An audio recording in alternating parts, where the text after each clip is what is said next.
오늘은 무엇이 교회인가 그 두 번째 시간으로 하나님께서 그림 언어로 알려주신 교회, 제목이 좀 긴데 어떻게 하면 짧게 할까 고민도 많이 했었는데 더 짧게 하면 의미가 희석될 것 같아서 그냥 있는 그대로 했습니다. 하나님께서 교회를 설명해서 우리로 하여금 알게 하시려고 우리가 이해하기 쉬운 그림들을 통해서 교회를 설명해 주십니다. 무엇이 교회인지 알려주시기 위해요? 하나님이 그림을 그려주셨습니다. 그 그림에는 크게 세 가지로 우리가 나눠서 볼 수 있어요. 첫 번째는 하나님과 교회의 관계를 이렇게 그림 언어로 설명해 주십니다. 하나님은 하나님과 교회와의 관계를 왕과 백성이라는 그림으로 설명해 주십니다. 뿐만 아니라 아버지와 아들, 다시 말하면 하나님의 가족이라는 그림으로, 가족이라는 그림으로 하나님과 우리와의 관계를 설명해 주십니다. 우리라는 말은 교회를 말하는 거예요.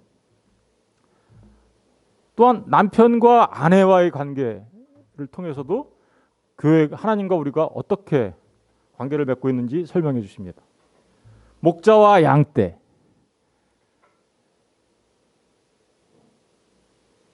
포도원 주인과 포도원, 다양한 그림으로 하나님의 교회를 하나님과 어떤 관계가 있는지 설명하고 있는 것이죠. 성경을 읽다 보면 이런 말씀들이 굉장히 많이 나오죠. 그렇죠? 이게 다 교회를 설명하는 거예요, 사실은. 예수님과 교회의 관계도 설명합니다. 그림 언어로 설명하죠. 머리와 몸으로 이렇게 예수님과 교회의 관계를 설명하죠. 신랑과 신부의 모습으로도 설명합니다. 형과 형제로도 설명하고요. 스승과 제자의 그림으로도 교회를 설명합니다. 주인과 종들이라는 그림으로도 대장 되신 예수님과 부하된 우리들, 십자가 군사, 그죠? 전쟁터에 나가는 그런 그림으로도 교회를 설명합니다. 선한 목자 되신 주님과 양된 우리들의 모습으로도 교회를 설명합니다. 포도나무와 가지로도 교회를 설명합니다. 나는 포도나무요, 너희는 가지다. 그 모든 것들이 사실은 교회된 우리와 그리스도 예수와의 관계를 설명하고 있는 것입니다. 성령님과의 관계에서도 그림으로 표현하죠. 그것은 성령의 전이라는 성전의 개념으로 설명을 하고 있습니다. 고린도서 6장 19절 20절에 보니까 너희 몸은 너희가 하나님께로부터 받은 바 너희 가운데서 계신 성령의 전인 줄을 알지 못하느냐. 우리가 성령의 전이라는 것이죠. 그러니까 어떻게 하라는 거예요? 값으로 산 것이 되었다. 하나님이 너희를 값주고 샀어. 그러니까 너희 몸으로 하나님께 영광을 돌려라. 우리 몸이 얼마나 귀한 건지 아시겠죠? 이 몸이라는 말은 사실은 우리 몸, 바디 이것만 말하는 건 아니에요. 사실 우리 전 인격을 말하는 거예요. 우리의 전 인격으로, 전 삶으로 하나님께 영광을 돌려라 라는 의미가 담겨 있는 것입니다. 그 외에도 엄청 많아요. 하나님께서 하나님과 교회와의 관계를 설명하는 이 그림 언어들이 굉장히 많습니다. 신약 성경에만 무려 100여 가지가 넘어요, 사실은. 근데 그 모든 것을 우리가 다 살펴볼 수는 없어요. 뭐 착하고 충성된 종의 관계로 설명하기도 하고요. 지혜로운 다섯 처녀의 모습으로 설명하기도 하고, 돌아온 탕자의 모습으로도 설명하기도 하고, 농부와 알곡만 교회지 가라지는 아니야, 이런 그림으로도 설명하기도 하고, 어부와 좋은 물고기, 어부가 물고기를 잡았는데 좋은 물고기는 걷어들이고 나쁜 물고기는 버리는, 좋은 물고기만 교회다 라는 그런 의미로도 설명하기도 하고, 택함 받은 사람들로 설명하기도 합니다. 청함 받은 사람은 많으나 택함 받은 사람은 적다 라고 얘기하면서 교회의 모습을 설명하죠. 예복을 입은 사람, 예복이 없는 사람으로도 예복 입은 자가 교회다라고 설명하는 것이죠. 성경에는요, 끊임없이 교회가 어떤 모습인지 정말 다양한 그림 언어로 설명을 해주고 계시는 거죠.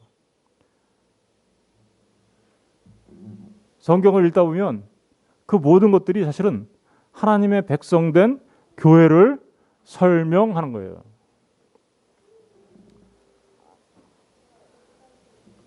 더 나아가서 긍휼의 그릇, 진노의 그릇, 긍휼의 그릇이 교회예요.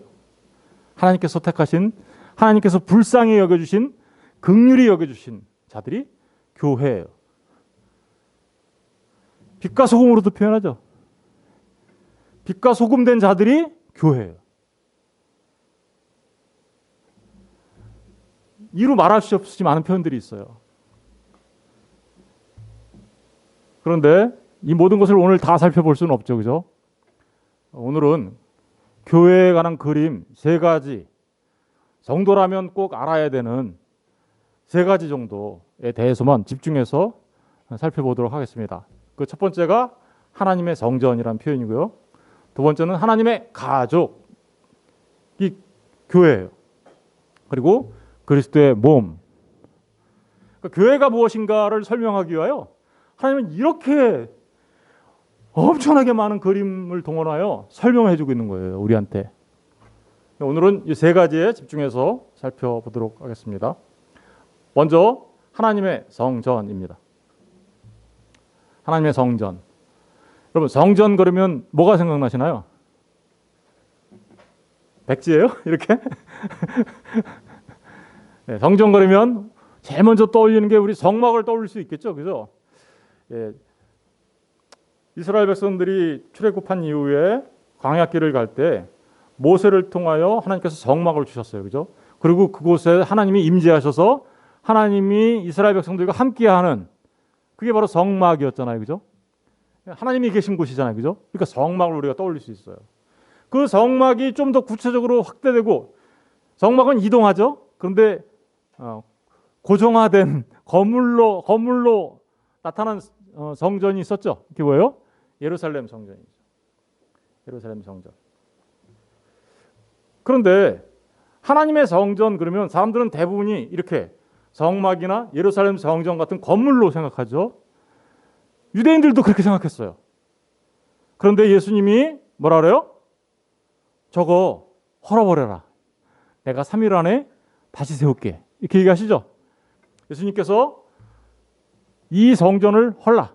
내가 4일 동안에 일으키리라. 무슨 말을 하신 거죠? 저거 진짜 성전 아니고 주님 자신이 진짜 성전이라는 거죠. 십자가에 달려 죽으시고 3일 만에 부활하시는 주님이 바로 3일 만에 다시 세워지는 거죠. 성전이. 그 누구세요? 예수님을 말하는 거예요. 그러니까 예수님이야말로 참 성전 되신 분이시죠. 그러니까 성막과 예루살렘 성전은 모형이었던 거죠. 진짜 성전 되신 예수님을 설명하기 위한 그림이었단 말입니다. 그죠? 그림이었고 모형이었어요. 성전의 모형이 성막과 예루살렘 성전이었어요. 누구를 설명하기 위한? 진짜 성전 되신 예수님을 설명하기 위한. 그런데 오늘날도 계속해서 건물이 성전이라고 얘기하는 사람들이 있죠. 아직도 예루살렘 성전이 건물이라고 얘기하는 사람들이 있죠. 예, 그분들은 여전히 예수님을 모르고 있는 거죠. 참 성전 되신 예수님을 모르는 겁니다. 그런데 이제 한 가지 더 중요한 게 있어요. 오늘 교회를 뭐라 그래요? 성전이라고 한다 그랬잖아요. 교회가 누구예요? 성도죠. 그러면 예수님이 성전이신데 어떻게 성도가 성전일까? 어떻게 성도가 성전일까? 이게 굉장히 중요한 내용이죠. 왜냐하면 성도가 성전일 때 그를 우리는 뭐라요? 교회라고 하는 거예요. 그래서 어떻게 성도가 성전일까에 대해서 살펴보려면 먼저 우리가 교회의 기초가 어떻게 됐는지 살펴봐야 되겠죠. 예, 교회의 기초, 교회가 어디에 세워지는 건지 그거를 먼저 우리가 알아야 하겠습니다. 먼저 사도행전 4장 11절 12절을 다 같이 한번 읽어볼게요. 시작. 이 예수는 너희 건축자들의 버린 돌로서 짐 모퉁이의 머릿돌이 되었느니라. 다른 이로서는 구원을 받을 수 없나니 천하 사람 중에 구원을 받을 만한 다른 이름을 우리에게 주신 일이 없음이라 하였더라. 그러면 여기 보니까 예수는 너희 건축자들의 버린 돌, 이 여기서 말하는 건축자들은 누구냐면 예루살렘 성전 지었던 그 사람들, 유대인들, 그들은 버렸어요. 예수님을 십자가에 달아 죽였죠. 그런데 하나님이 그 예수를 짐 모퉁이의 머릿돌이 되게 하셨다. 여기서 말하는 집은 무슨 집일까요? 하나님의 집. 다시 말하면 성전. 성전의 모퉁이의 머릿돌, 기초가 되게 하셨다라는 거예요.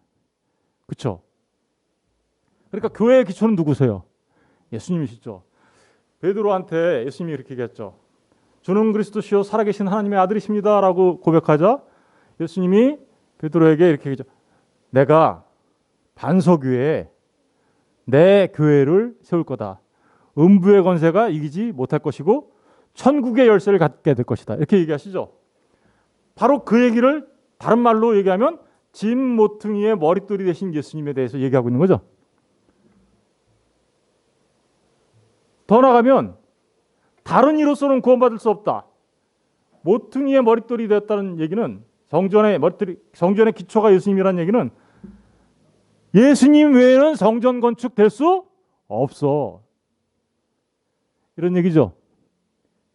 예수님을 기초로 하지 않으면 성전 건축할 수 없어.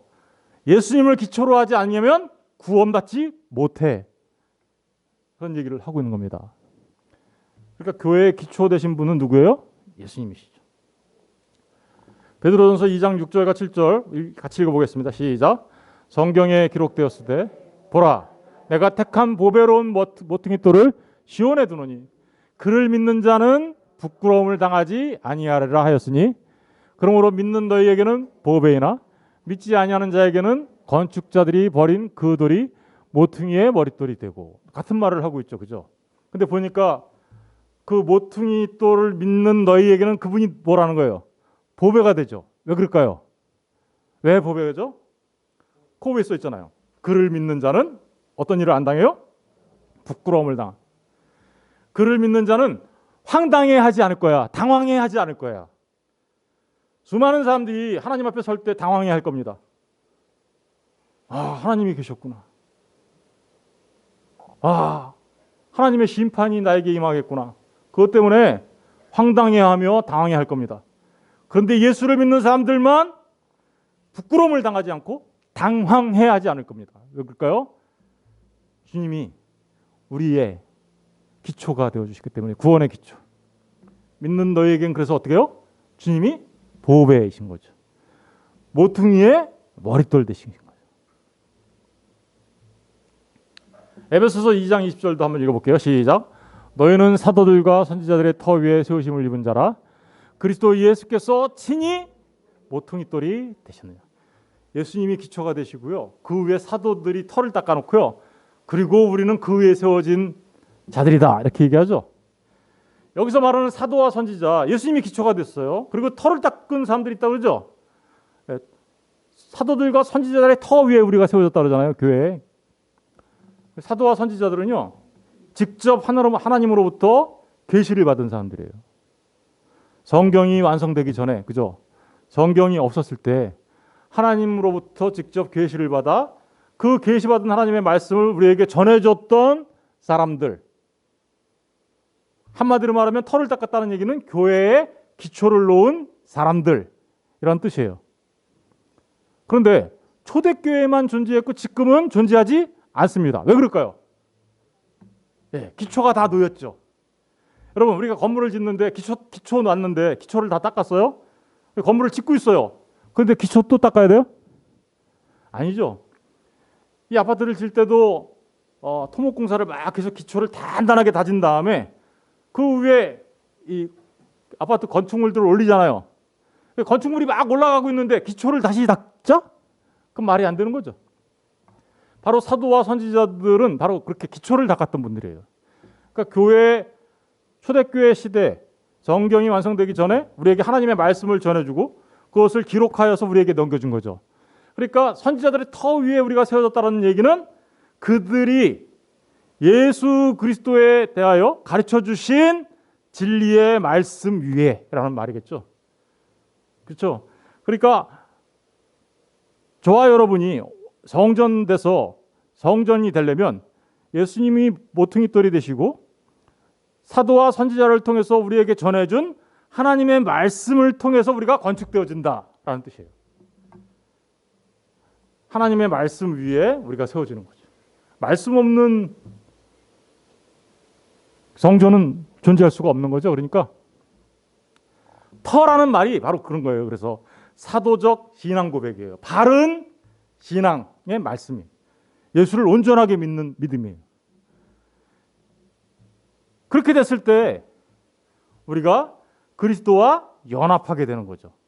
그리스도와 연합하게 된다라는 말은 이런 말이에요. 예수님의 죽음이 나의 죽음이고 예수님의 부활하심이 나의 부활이에요. 예수님의 승천하심이 나의 승천. 연합이 되니까 묶여 있는 거죠. 그렇게 예수님과 연합되어 있는 그들이 성전이에요. 왜요? 예수님이 성전이잖아요. 예수님이 성전이시라고 그랬죠? 아까. 그런데 예수님과 연합됐어. 그러면 우리가 뭐가 되는 거예요? 연합된 그들이 성전인 거죠. 어떻게 연합될까요? 예, 이따가 또 나오겠지만 성령으로 연합되는 거죠. 성령 안에서. 그죠? 오늘 본문의 말씀이 그거잖아요. 성령 안에서 너희가 한 몸이 되었다. 이렇게 얘기하잖아요. 그죠? 바로 그 그리스도와 연합했기 때문에 우리가 성전인 거예요.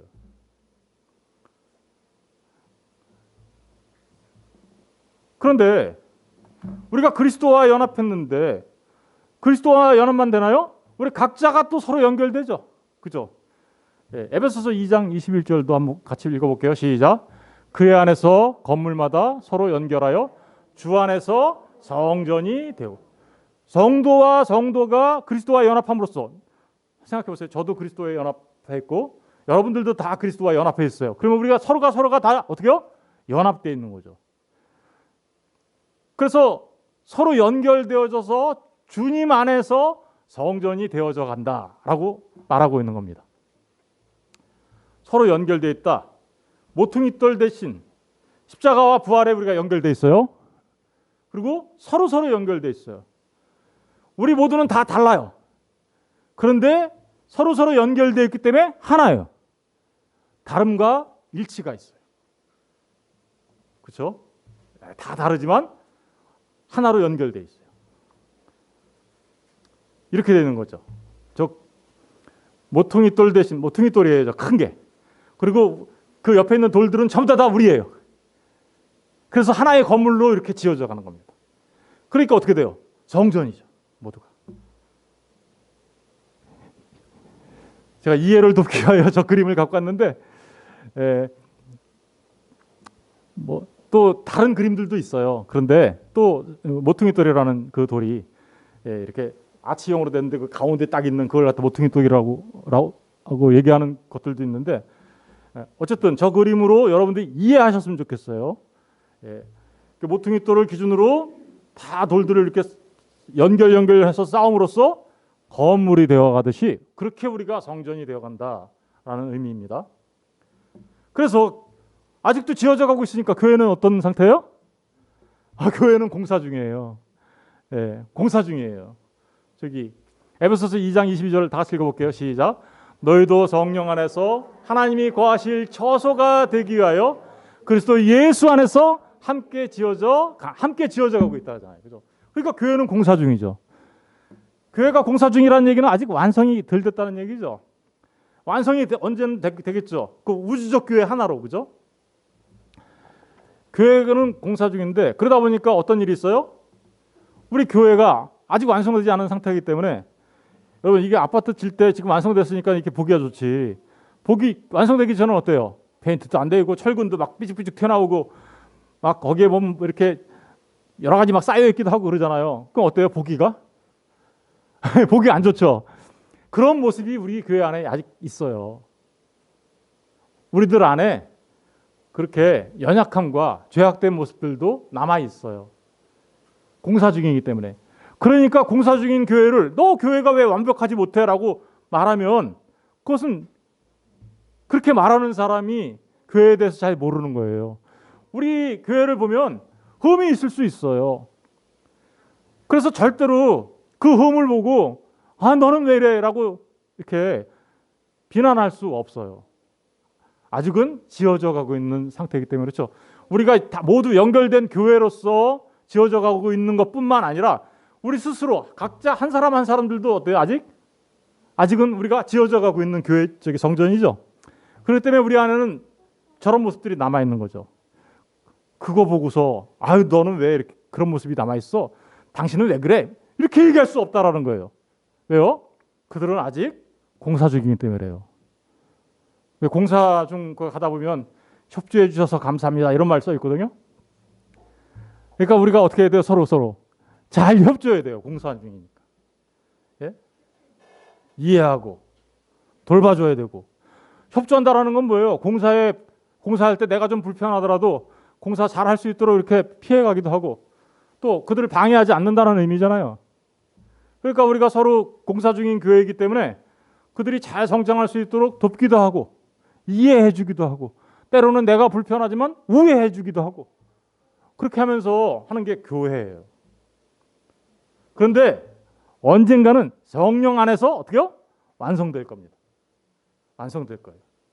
성령님이 완성해 가시는 것이죠. 하나님이 그래서 완성하실 그 교회를 우리가 꿈꾸며 소망하며 그래서 이 땅에서 인내하며 살아가야 하는 것이죠. 이게 바로 교회가 어떻게 삶을 살아가야 하는지를 우리에게 보여주고 있는 것입니다. 하나님의 성전. 그래서 교회는 이렇게 살아가야 되는 거죠. 우리 고린도전서 6장 19절 20절 먼저 읽어볼게요. 시작. 너희 몸은 너희가 하나님께로부터 받은 바 너희 가운데 계신 성령의 전인 줄 알지 못하느냐? 너희는 너희 자신의 것이 아니라 값으로 산 것이 되었으니 그런즉 너희 몸으로 하나님께 영광을 돌리라. 아까 봤던 말씀이죠. 우리 몸으로 하나님께 영광을 돌리는 그런 삶을 교회인 우리, 성전된 우리가 살아가야 하는 모습인 것입니다. 로마서 12장 1절도 읽어볼게요. 시작. 너희 몸을 하나님이 기뻐하시는 거룩한 산 제물로 드리라. 이는 너희가 드릴 영적 예배. 영적 예배라고 하니까 사람들은 막 이렇게 신령하고 막 신비주의에 빠진 것처럼 막 이렇게 그런 거를 영적 예배라고 생각한 것 같아요. 스피리추얼 월십이니까 아니요. 여러분 영적 예배는 그런 의미가 아닙니다. 영적 예배는 지금 뭘로 하라는 거예요? 너희 몸을 하나님이 기뻐하시는 거룩한 산 제물로 드리는 그 자체 그게 영적 예배예요.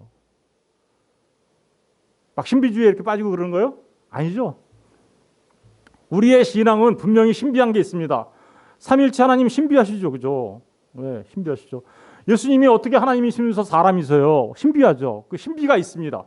그러나 기독교는요. 신비주의는 아니에요. 우리는요.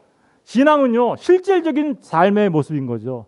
성전된 우리의 모습으로 실제적으로 어떻게 우리가 하나님 앞에 거룩한 산제물로 드려질까? 그게 바로 성전된 사람들의 모습이어야 하는 것입니다. 영적 예배라는 걸요. 영어 성경 봐보세요. 리즈너블 이렇게 돼 있죠. 리즈너블 월십이라고 돼 있어요. 리즈너블이 뭐예요? 리즌 그럼 무슨 뜻이에요? 이성적인, 합리적인 이런 거잖아요. 우리의 신앙이 이성적이고 합리적이에요. 왜요? 몸으로 거룩한 산제물로 드리니까. 우리의 삶 속에서 무슨 얘기인지 아시겠죠? 예, 바로 그러한 삶의 모습으로 살아가는 게 누구의 모습이냐? 하나님의 성전된 교회의 모습이다라는 것입니다. 이제 두 번째로 그림 언어로 교회에 대해서 설명해 주는데 하나님이 어떤 언어로 설명해 주셨냐면 너희는 내 가족이야 이렇게 설명하셨어요. 가족이라는 단어로 설명하셨습니다. 예, 권속이라는 말로도 많이 쓰죠. 제가 기도할 때도 권속이라고 많이 쓰죠. 예. 여러분 가족이 주는 이미지가 뭐예요? 우리 이 현실에서 사는 가족은 다 그런 건 아니에요. 가족들 가운데서도 다 뭐 좋은 이미지만 있는 건 아니죠. 현실에서의 가족이. 그런데 사실은 가족이라는 그 단어가 주는 진짜 이미지는 사랑, 따스함, 편안함, 쉼, 헌신, 희생, 함께 밥을 먹는 식구, 그리고 너무나도 친밀한 친밀감. 이렇게 우리 가족이라는 의미에 담겨져 있는 거죠. 교회가 가족이다, 하나님의 가족이다라는 의미는 바로 교회가 저런 거야 라는 의미를 담고 있는 것이죠. 여러분, 교회 안에 사랑이 넘쳐나고 따스함이 넘쳐나고 왔더니 너무 평안하고 안식이 있고 쉼이 있고 서로가 서로에게 헌신하고 보살펴주고 격려해주고 위로해주고 식구처럼 너무너무 친밀하다면 거기가 뭘까요? 그게 천국의 모습인 거예요. 하나님이 하나님의 가족이라고 교회를 설명한 이유는 바로 그곳에는 저런 천국의 모습이 담겨져 있는 곳이야 라는 의미가 담겨져 있겠죠. 1차적으로 이 가족의 모습을 구약 성경에는 이렇게 설명했죠. 아브라함, 이삭, 야곱의 12아들들. 그렇죠. 다 가족이잖아요. 이스라엘 12지파 다 가족이죠. 대가족이죠. 대가족이에요. 12아들들이 또 난 그죠? 대가족. 계시록 7장 3절과 4절 한번 읽어볼게요. 시작. 이르되 우리가 우리 하나님의 종들의 이마에 인치기까지 땅이나 바다나 나무들을 해하지 말라 하더라. 내가 인침을 받은 자의 수를 들으니 이스라엘 자손의 각 지파 중에서 인침을 받은 자들이 14만 4천이다. 교회를 설명하는 거예요. 마치 어떤 것 같아요? 가족의 개념으로. 그렇죠? 12아들 다 형제고 자매고 가족이잖아요. 아버지를 하나로 한. 교회가 그렇다라는 거예요. 신약에서는요, 굉장히 많은 가족의 개념이 나와요. 마태복음 6장 9절에 보면 제자들이 예수님, 우리도 기도할 때 기도 잘할 수 있게 기도 좀 가르쳐 주세요. 그랬더니 예수님이 이렇게 가르쳐 줬어요. 그러므로 너희는 이렇게 기도해라. 하늘에 계신 우리 아버지요. 하늘에 계신 하나님을 뭐라고 부르래요? 우리 아버지. 우리 아버지라고 부른다는 얘기는 무슨 뜻이에요? 우리는 아버지가 같고 우리는 다 그분의 자녀야. 그럼 뭐예요? 가족의 개념이죠. 가족이에요. 에베소서 2장 9절에도 그러므로 이제부터 너희는 외인도 아니요 나그네도 아니요 오직 성도들과 동일한 시민이요 하나님의 권속, 가족이다. 하나님의 가족. 교회는요 하나님의 가족입니다. 에베소서 6장 10절에 뭐라고 얘기하냐면 그러므로 우리는 기회 있는 대로 모든 이에게 착한 일을 하되 기회 있는 대로 다른 사람들한테도 착한 일을 많이 하는데 더욱 누구한테 하래요? 믿음의 가정들. 여기서 말하는 가정이라는 거는 믿음의 가족들에게, 하나님의 가족들에게 착한 일을 많이 해 라는 얘기하는 거죠. 교회 안에서 성도가 성도에게 행해야 될 일이 어떤 일인지 우리에게 너무나 잘 보여주고 있는 거예요. 우리 다 가족이란 말입니다. 아버지를 하나님으로 아버지로 모시고 있는 가족이에요. 다른 사람들한테도 우리가 착한 일을 많이 해야 되지만 특별히 누구한테 많이 하라고요? 하나님을 아버지라고 부르는 모든 사람들에게, 그 믿음의 가족들에게 착한 일을 많이 해라 라고 얘기하고 있는 겁니다. 골로새서 1장 2절에는 골로새에 있는 성도들 곧 그리스도 안에서 신실한 뭐예요? 형제들이다. 그래서 우리가 형제님이라고 부르는 거예요. 예수 믿는 사람들을. 무슨 뜻이에요? 너와 나는 가족이다 이런 뜻이죠. 로마서 16장 1절에는 내가 갱그레아 교회 일꾼으로 있는 우리 자매 베베를 뭐라고 불러요? 자매라고 부르죠. 왜 교회 안에서 형제와 자매라고 부르는 이유가 무엇인지 이제 아시겠죠? 네, 하나님 안에서 우리는 하나님을 아버지로 둔 모두가 가족인 거예요. 그렇다면 그 교회는 아까 어떤 느낌이 있어야 되는 거예요? 따스함과 사랑과 희생과 헌신과 친밀감과 같은 식구로서의 개념이 우리 교회 안에 있어야 하는 것이죠.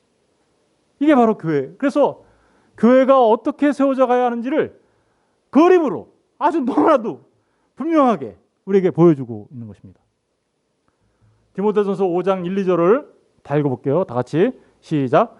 늙은이를 꾸짖지 말고 권하되 아버지에게 하듯 하며 젊은이에게는 형제에게 하듯 하고 늙은 여자에게는 어머니에게 하듯 하며 젊은 여자에게는 온전히 깨끗함으로 자매에게 하듯 해라. 우리 교회 여기 다양한 계층의 사람들이 있죠. 연령대가. 그러면 나이가 좀 드신 분한테는 어떻게 하래요? 아버지처럼 하라는 거예요. 아버지처럼 대하라. 젊은 사람들한테는 어떻게 하라고요? 형제처럼 대해라. 나이가 많으신 여자분한테는 어떻게 하라고요? 어머니한테 하듯 하라. 어머니한테 하듯 하자. 젊은 여자에게는 어떻게 하라고요? 온전히 깨끗함으로 자매에게 하듯 하라. 이게 교회의 모습이다. 하나님의 가족의 모습이 바로 이런 것이다. 라고 지금 설명하고 있습니다. 여러분 한번 돌아보세요. 이렇게 주변에. 누가 내 형제고 누가 내 자매처럼 대해야 할지, 누가 내가 어머니처럼 아버지처럼 대해야 할지. 우리 교회 안에 다 있죠? 예. 바로 그게 교회의 모습이에요. 교회는 여기 와서 공연 한 편 보러 온 공연장 아닙니다. 교회는 하숙집이 아니에요. 교회는 내 집이에요. 하나님의 집. 교회는 동호회 모임도 아닙니다. 여기 와서 무슨 뭐 골프 동호회, 산악 동호회, 무슨 등산 동호회, 또 무슨 동호회 있어요. 테니스 동호회 이런 거 하라는데 아닙니다. 교회는 하늘 아버지를 모신 영적인 가족인 것입니다. 여러분 나이 많으신 분이 계세요? 아버지와 어머니처럼 대하시고 젊은 분들이 계세요? 그럼 내 형제, 내 자매처럼 대하는 놀라운 축복이 우리에게 있기를 주님의 이름으로 축원드립니다. 우리 찬송가에도 이렇게 나오죠. 우리 찬송가 저 1절만 한번 불러볼까요? 사철에 시작. 사철에 봄바람 불어있고 하나님 아버지 모셨으니 믿음의 반석도 든든하다. 우리 집 즐거운 동산이라. 우리 집 즐거운 동산. 우리 집이 어디예요? 교회를 말하는 거예요. 하나님 아버지 모셨으니 믿음의 반석 든든하죠. 네? 그럼 2절 한번 읽어볼까요? 2절도 불러볼게요. 다 같이. 아버지 우리를 고이시고 동기들 사랑에 뭉쳐 있고 기쁨과 설움도 같이 하니 한 칸의 초가도 천국이라. 아버지 하나님이 우리를 보이시고 우리 모두가 다 동기예요. 동기들이 사랑으로 뭉쳐져 있고 기쁨과 설움도 같이 하는 것. 그리고 비록 이 초라한 초가 같지만 거기가 뭐라고요? 천국이라. 아침과 저녁에 수고하여 다 같이 일하는 온 식구가 한 상에 둘러서 먹고 마셔. 여기가 우리의 낙원이다. 그리스도 예수 안에서 한 가족된 그곳이 바로 천국을 경험하는 곳이다 라고 얘기하고 있죠. 그래서 고마워라 임마누엘. 임마누엘이 무슨 뜻이에요? 하나님이 우리와 함께 하시는 곳. 그거 교회예요. 임마누엘이. 하나님이 우리와 함께 하시는 곳. 그리고 예수만 섬기는 우리 집. 왜요? 교회는 예수님으로 인하여 세워졌으니까. 고마워라 임마누엘. 복되고 즐거운 하루하루. 여러분들의 삶이 교회로서 하나님 앞에 감사가 넘쳐나며 고마워하며 복되고 즐거운 하루하루를 살아가시기를 주님의 이름으로 축복합니다. 예. 이제 세 번째, 그리스도의 몸입니다.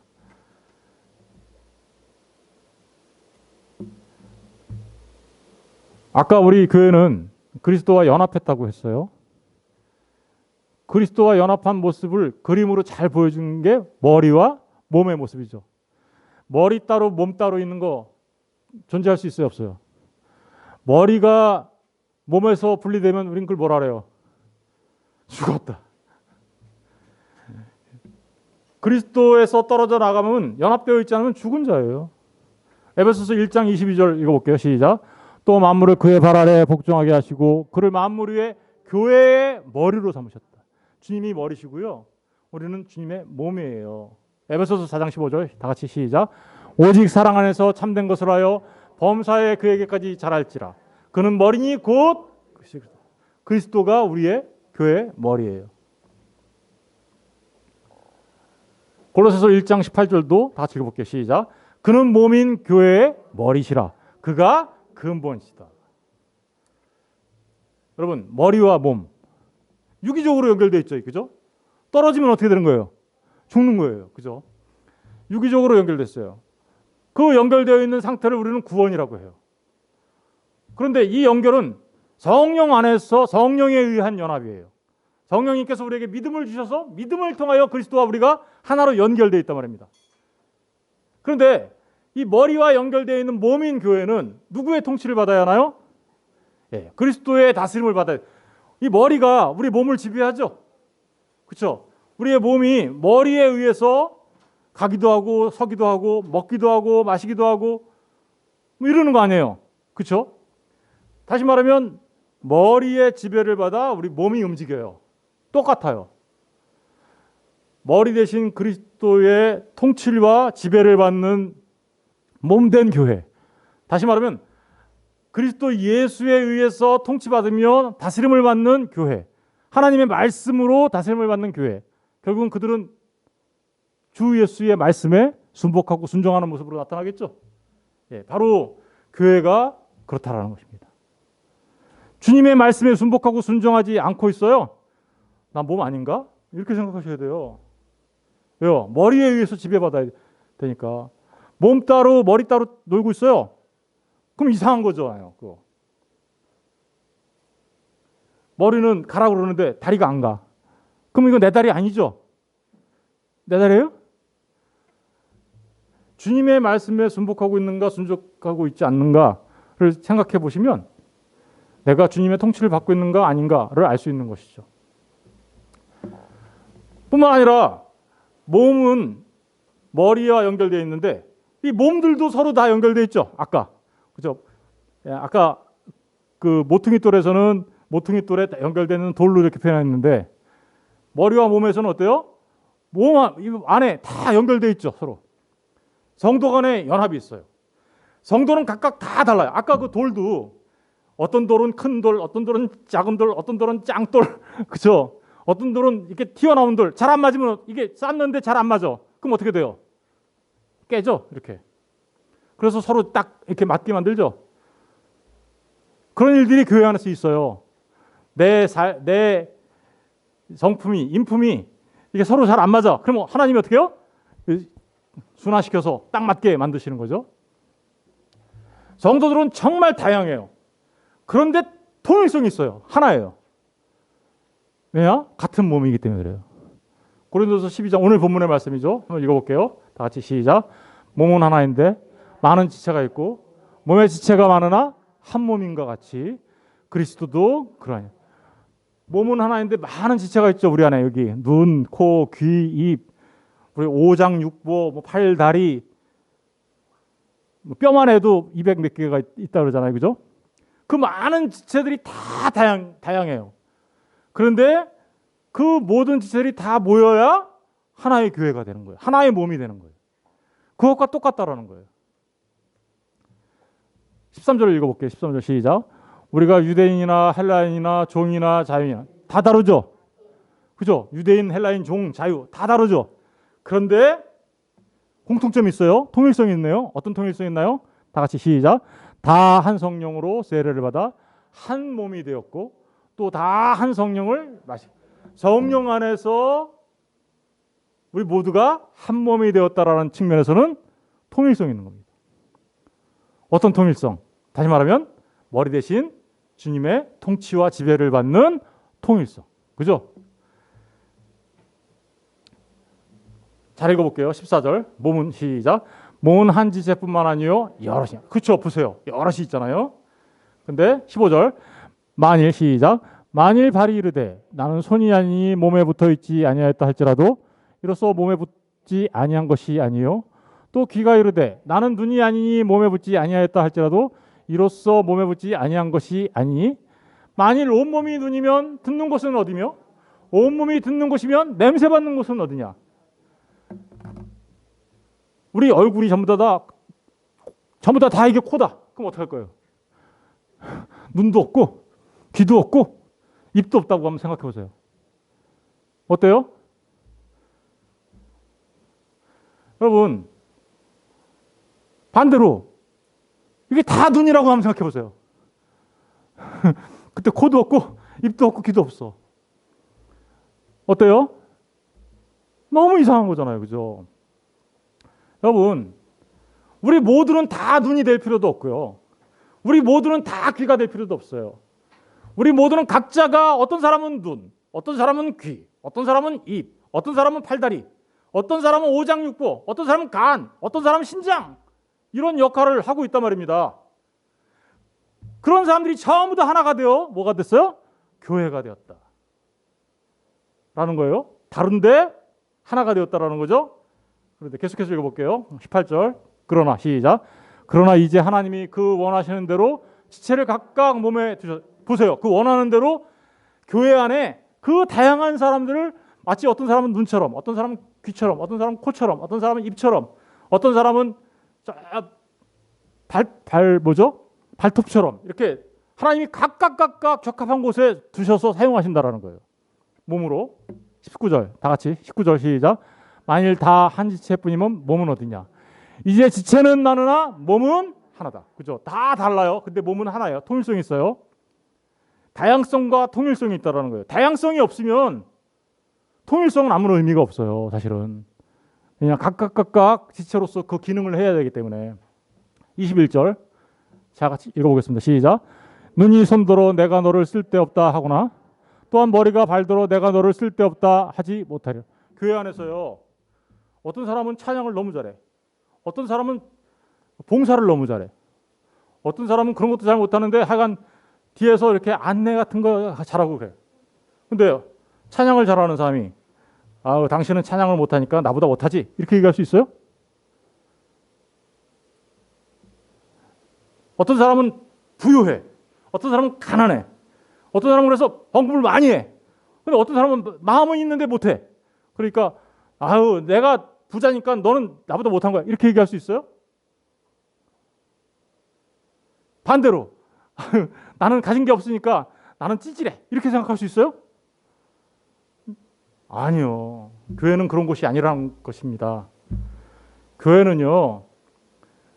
21절에 보니까 눈이 손더러 내가 너를 쓸데없다 하거나 눈이 손한테 야, 넌 못 보잖아. 넌 쓸데가 없네. 이렇게 얘기할 수 없다라는 거예요.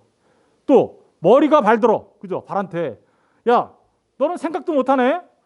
그러니까 넌 필요가 없지. 라고 말할 수 없다라는 거예요. 우리 교회 안에는 이렇게 다양한 사람들이 있는데 모두가 다 소중하다라는 것입니다. 22절 볼게요. 다 같이 시작. 그뿐 아니라 더 약하게 보이는 몸의 지체가 도리어 교회 안에서 약하게 보이는 사람이 어때요? 더 하나님 보시기에는 더 요긴하다. 그리고 23절 다 같이 시작. 우리가 몸에 덜 귀히 여기는 그것들을 더욱 귀한 것들로 입혀주며 우리의 아름답지 못한 지체는 더욱 아름다운 것으로 얻느니라. 교회는요. 우리 눈으로 보기에는 뭔가 좀 부족해 보이고 뭔가 좀 모자라 보이고 뭔가 좀 없어 보인다 할지라도 하나님이 오히려 그들을 더 귀히 여기신다라는 것을 우리가 알아야 하는 것이죠. 우리 몸에 필요 없는 게 있나요? 발 밑에 애기 발가락에 발톱 없으면 괜찮은가요? 우리 몸에 있는 모든 것에는요 있어야 되는 이유가 있어요. 다 우리가 몰라서 모를 뿐이지 제대로. 어떤 사람들은 그러더라고요. 맹장이라 그러잖아요. 맹장이면 충수인가 맹장. 그거 필요 없어서 잘라버리잖아. 다 필요해요. 이유가 있어요. 하나님이 왜 만들어 놓으셨겠어요? 귀하지 않은 거는 아무것도 없어요. 그래서 우리 몸을 귀하게 여길 줄도 알아야 되는 거예요.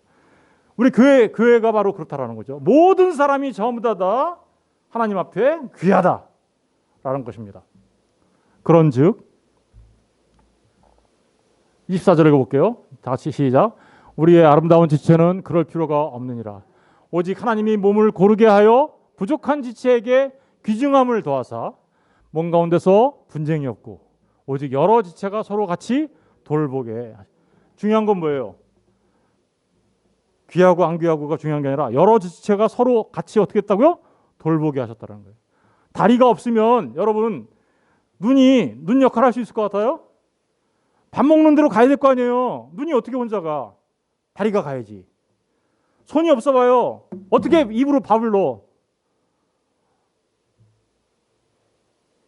눈이 없어 봐요. 어떻게 갈 거요? 다리만 있어 갖고. 이게요. 서로가 서로를 돌본다라는 의미가 바로 이런 의미죠. 서로가 서로 같이 돌보게 하셨다. 교회는요. 그래서 한 몸처럼 서로가 서로를 돌보는 것이어야 한다라는 것입니다. 26절 다 같이 읽어볼게요. 시작. 만일 한 지체가 고통을 받으면 모든 지체가 함께 고통을 받고 한 지체가 영광을 얻으면 모든 지체가 함께 즐거워. 여러분 이게 교회예요. 누군가가 우리 교회 안에 아픈 사람이 있어요. 우리 모두가 아파야 되는 거예요. 안 아파요? 그러면 감각이 사라진 거죠. 감각이 사라졌다는 건 무슨 뜻이에요? 죽었다라는 뜻이에요. 교회가 누군가가 아파요. 그럼 그를 위해서 아프니까 뭐해요? 기도한단 말입니다. 아프니까 기도해요. 또 반대로 기뻐하는 일들 있죠. 뭐 어제 우리 교회 자녀 중에 한 분이 결혼을 해가지고 너무 기쁜 일이 있었는데 우리 그 자녀가 결혼하고 그러니까 얼마나 기뻐요. 우리 마음이 같이 기뻐할 때 같이 기뻐하고 슬퍼할 때 같이 슬퍼하며 서로 아픔과 기쁨을 함께하는 곳 그곳이 교회다라는 것입니다. 27절을 다 같이 읽어볼게요. 시작. 너희는 그리스도의 몸이요 지체의 각 부분이다.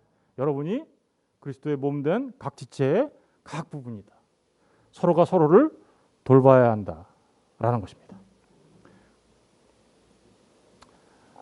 놀라운 축복이 우리 교회 안에 있었으면 좋겠어요. 그죠? 예, 정말 이게 가족의 우리 모두가 한번 돌아보세요. 서로 형제고 자매고 부모고 그렇습니다. 서로가 서로를 돌보는 아름다운 축복이 우리 교회에 있어야 하겠죠.